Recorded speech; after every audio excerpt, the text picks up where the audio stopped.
Okay, Exodus 6, verse 9. Exodus 6, verse 9.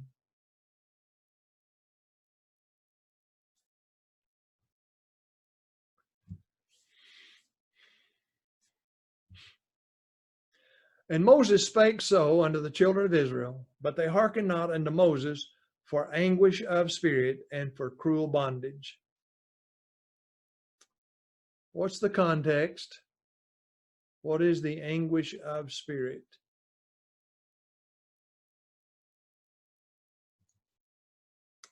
Human spirit? Human spirit? So you would say it like this, but they hearkened not unto Moses because within their spirit was anguish and because of the cruel bondage that went on. They would not listen to Moses. That's what I say, human spirit. Human spirit. Way to go. Exodus 28, verse 3. Exodus 28, verse 3.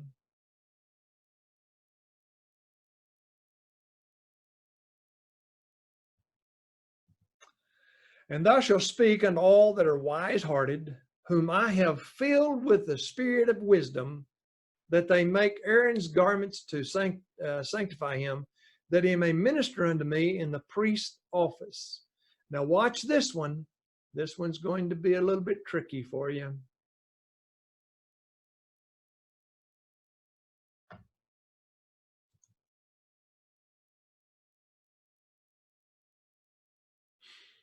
Now, if you're reading the context and if you're engaging your brain, you don't even know it's 9:30 in New York.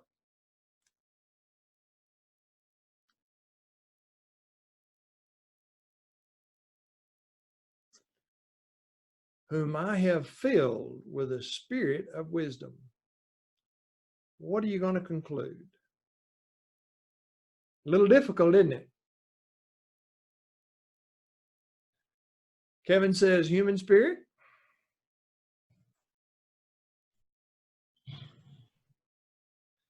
The spirit would be miraculous in a human. I appreciate you saying it that way, Kevin. That's good. That's excellent. Sort of.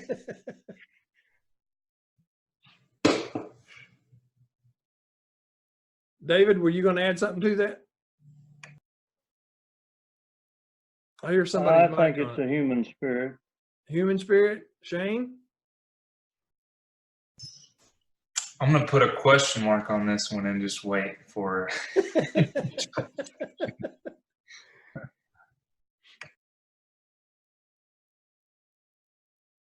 Okay, this is from God. Thou shalt speak unto all that are wise-hearted, whom I have filled with the spirit of wisdom. Now you'll notice what Kevin did. He said it's miraculous. Whom I have filled with the spirit of wisdom. So the spirit of wisdom is, as Kevin would say, it could be that the man's spirit has now been miraculously endowed, or he has received a spirit of wisdom from God that would enhance everything that he is. One of them is to enhance the spirit that he's got. The other is a spirit that enhances his wisdom. Man, someone says, I don't see that kind of distinction. I'm not sure you can put it that way. Here's what we would come out with. We would come out with that this is miraculous. Did the Holy Spirit do that? Or did God do that? It's miraculous, and it was to the man. And let's see if we can come across some more that will help us to make a determination. Exodus 31, verse 3. Exodus 31, verse 3. I have filled him with the Spirit of God in wisdom, in understanding, in knowledge, and all manner of workmanship, to devise skillful works, to work in gold and silver and brass, for cutting and carving, for all manner of workmanship. We're not through yet. Exodus 35, verse 31. Exodus 35, verse 31. And he hath filled him with the Spirit of God in wisdom, in understanding, in knowledge, in all manner of workmanship. Same thing as the other verse. So it's miraculous capability, and it is from the Holy Spirit.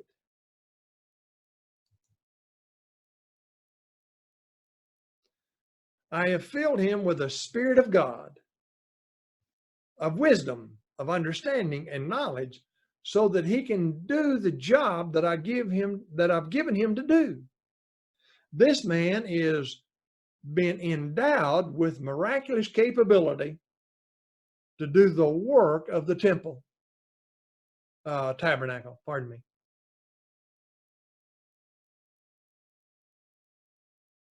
He hath filled him with the Spirit of God.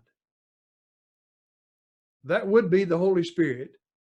That would be the Holy Spirit in a miraculous way. Now, here's what I want you to do on a separate sheet of paper. Very good. Kevin's brought out filled. There has to be something of substance in order to be filled.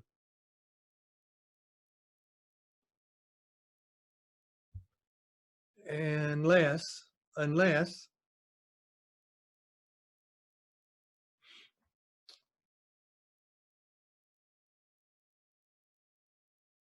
can you have someone be filled with something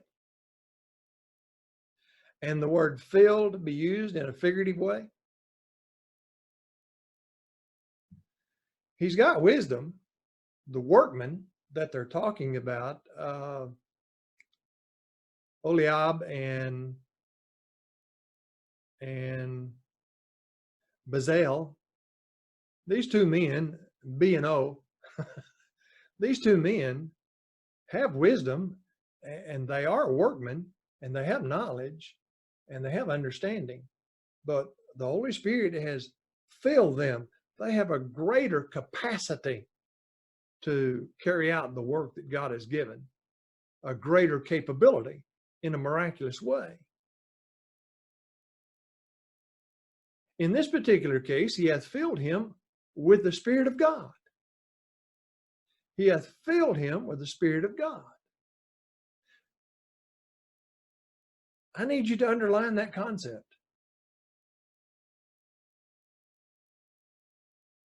I need everybody to answer this question now. Since these workmen are being filled with the Spirit of God, are they baptized in the Holy Spirit?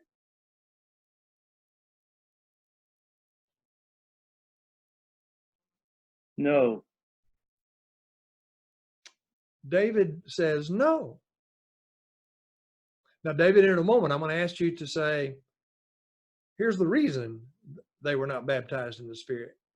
But I want Shane and Talon and Kevin to answer. Is this the baptism in the Spirit since they were filled with the Spirit of God? No, they were not baptized in the Spirit. And watch Kevin. I will say, Kevin. I will say no. Okay, David, why did you, and you did it pretty quickly and you did it pretty straightforwardly, why would you say no? Well, let me say this. The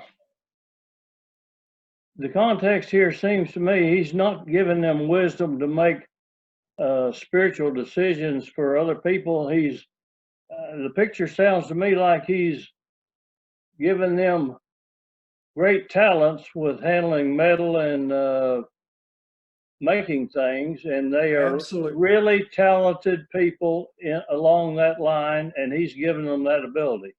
Absolutely. let me go one step further. I want you to add to that now. One step further. They were men of capability with metal and stone and wood, great capability, but they were miraculously endowed with greater capability with those things. And I think that's what you were saying. Is that correct? I think God, there are talented people, but these people here had received some help from God in their talent. So God Yes. helped talent, seemed like to me. Yeah, they were supernaturally gifted above their capabilities already. Now, but that wouldn't necessarily show that they were not baptized in the Spirit, would it? My concept of baptized this just doesn't fit it. You know more about the baptism than I do, but this doesn't sound right. Okay, doesn't sound right. Shane, you said no. Can you tell me your reasoning? Just to go off of the other two examples of baptism of the Spirit, it doesn't fit with the other two examples. Okay, so as you look and you see those who have been baptized in the Spirit, this doesn't fit being baptized in the Spirit, does it? Right. Okay. Kevin says to me, being immersed means a totality.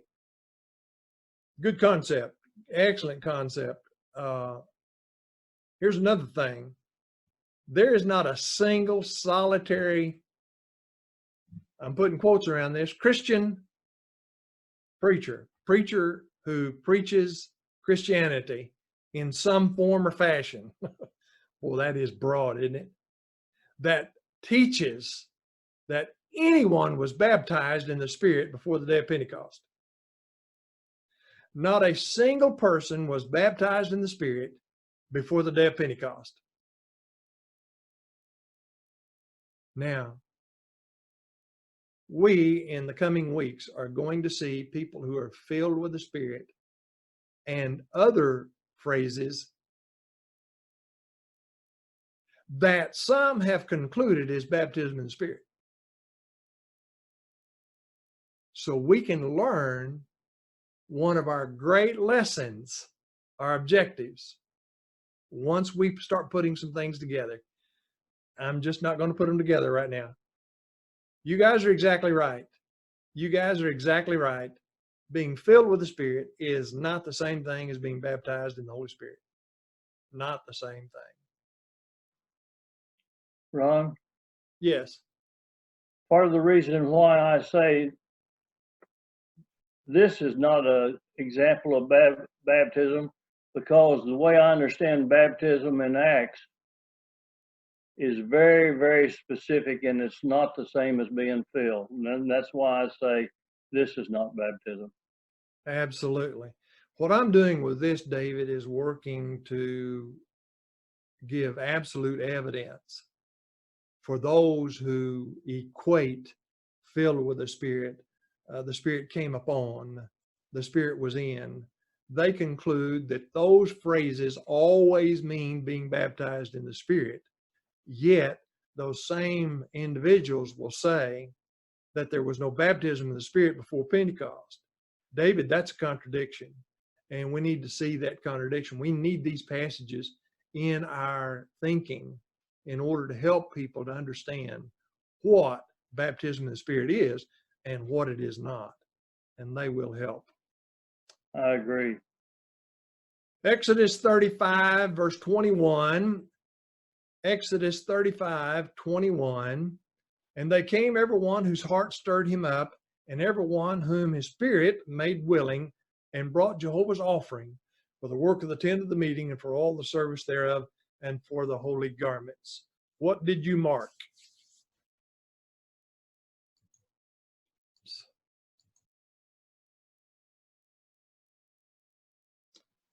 Exodus 35, 21. Go ahead, I'm sorry. I think it's human spirit. Human spirit?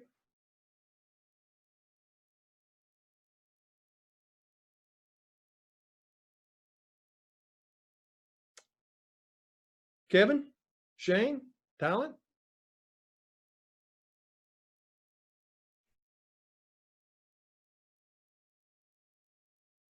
Human. Willing is the key word. Great, great, great. Very good. There's another key word in there. There's another key word for you. Shane says human. Look a little closer. All of you look a little closer and see if you can find the other word besides willing that helps you to determine that this is a human spirit. The human is involved in what's being discussed. What would you say it is? You got 5 seconds. His. Huh? His. His? That would be helpful, but I think there's a noun instead of a pronoun that helps.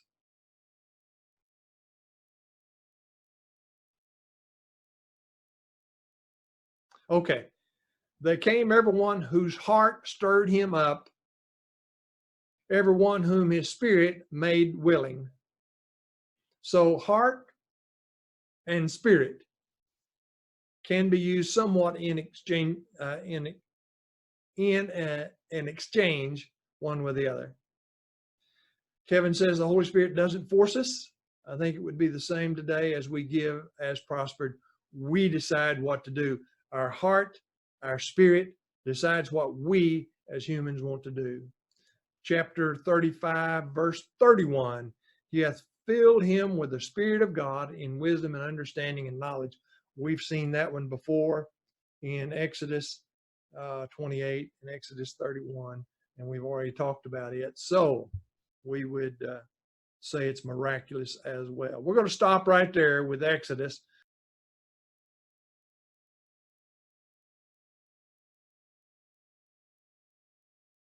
Listen closely to Leviticus 19:31. Turn you not unto them that have familiar spirits, nor unto the wizards. Seek them not, and be not defiled. I am Jehovah God. Do not turn to the familiar spirits. Leviticus 19:31. Leviticus 20, verse 6. And the soul that turneth unto them that have familiar spirits, and unto the wizards to play the harlot after them, I will even set my face against that soul, and will cut him off from the people. Leviticus 20, verse 6. A third passage, and the last one, Leviticus 20:27. And ye shall be holy unto me, for I am Jehovah, am holy, and have set you apart from the people. 27. A man also, or a woman that hath a familiar spirit, or that is a wizard, shall surely be put to death. They shall be stoned, and their blood shall be upon them. Leviticus 20:27. So here are 3 passages in Leviticus that discuss the familiar spirit. What is that? I'm not going to study that unless you guys want to, because here's what you're going to do.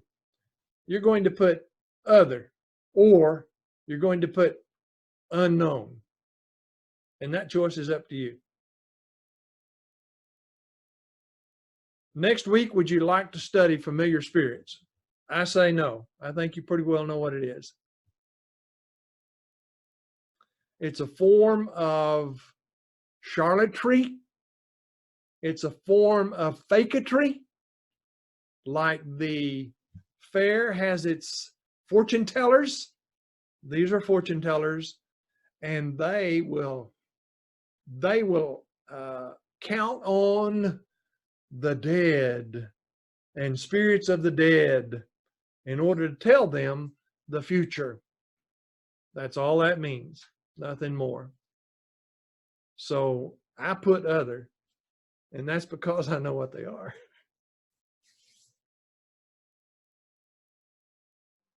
Ron? Yes, sir. What you're saying is that it's a man's spirit that he's using. He's using his own spirit for trickery. Is that what you're saying? Pretty well, but I would correct one little thing, and that is the man himself is using trickery, yes. But what he's doing, he's appealing to his form. He doesn't have a crystal ball. He doesn't have bones that he throws around. What he has is a voice from the grave, familiar spirits from the grave. That's what he claims. Now, they were ventriloquists. Like I say, we can go into it in greater detail. I know that that's not what you're asking for right now. You're just wanting a little bit of clarification. But they were ventriloquists, and they would act like the ground was talking, and they got their fortune telling from familiar spirits of men who had died. That's what the familiar spirit was, a dead person in the grave.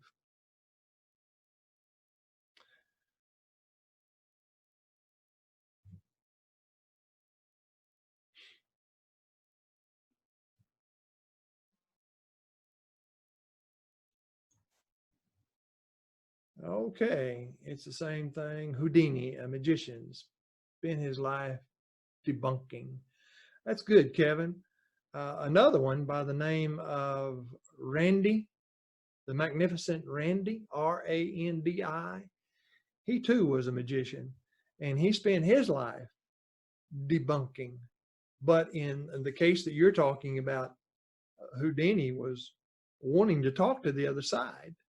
And so he would go to those with crystal balls who would talk to the dead.